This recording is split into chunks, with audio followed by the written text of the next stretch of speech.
Hello, Nails Mode fam! Ito po yung nails ni client. Medyo madilaw-dilaw po siya kasi never po talaga nawalan to or ipinahinga by polish.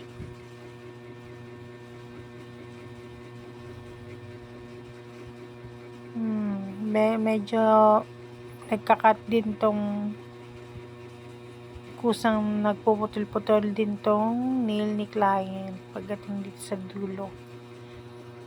Katagalan. Baka sabihin niyo po malakas yung pagkuskus ko, hindi po.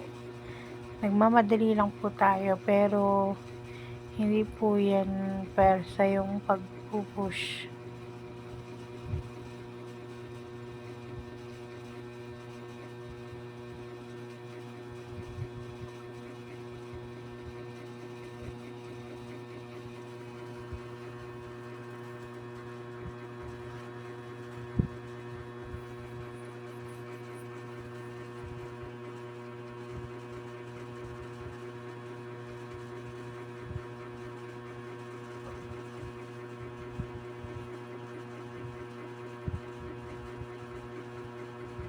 Ito mga dry skin line.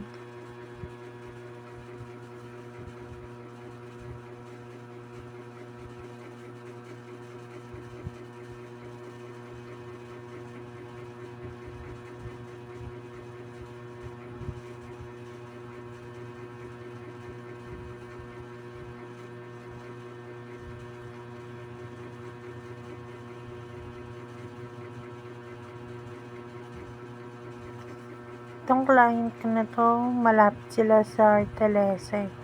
Kaya kapag nag-service ako sa kanya, dahil regular client ko siya, before ako pumunta sa kanya, nagpapahasa muna talaga ako ng mga kailangan kong ipahasa. And then, bumibili na ako ng mga kailangan kong other supplies.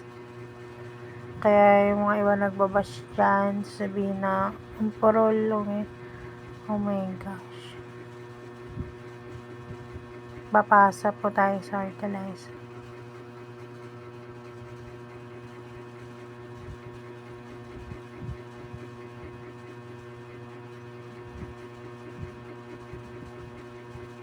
Sadya po kasi pag tayo nagkagamit ng metals, hindi po natin yung kala mo makatay ng baboy kung bilis-bilis kumilos ng pag sa cutting. Tapos lalabas niyan overcut. Sa atin kailangan natin mag-alalay lang. Tanggalin mo lang kung ano yung masakit. Hindi yung lahat tanggalin mo kahit hindi masakit.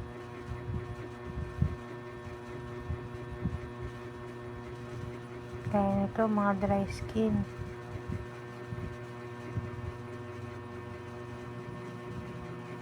Totally ang ganda pa rin ng kuko ni madam. Yung square shape niya nandyan pa rin naman.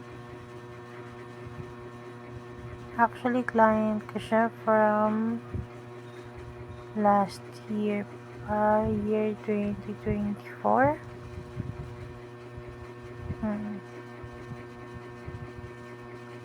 Then, tuloy-tuloy na yun. Regular client na.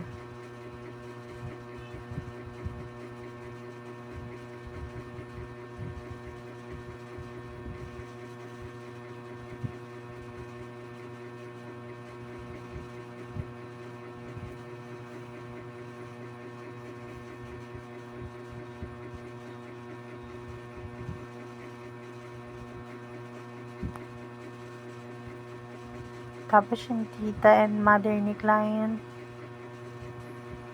from Antipolo, pag pumupunta ako rin po yung naglilinis po and food spa, ganyan.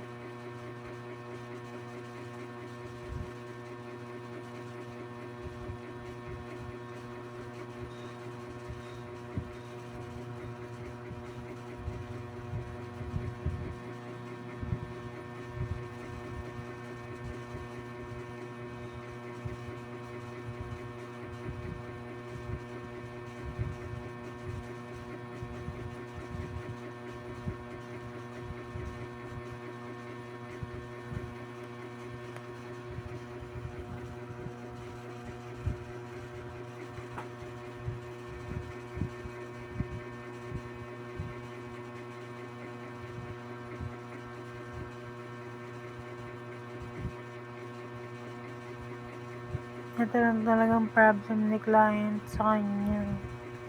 Nail is yung dry skin lang. Makapit.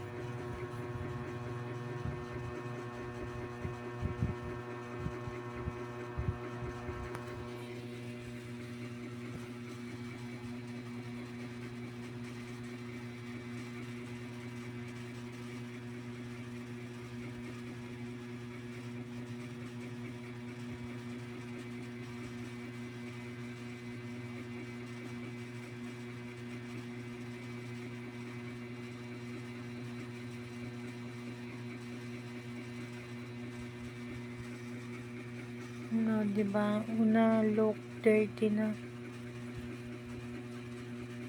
Pero pag bagong linis talagang ko, napakagandang tingnan.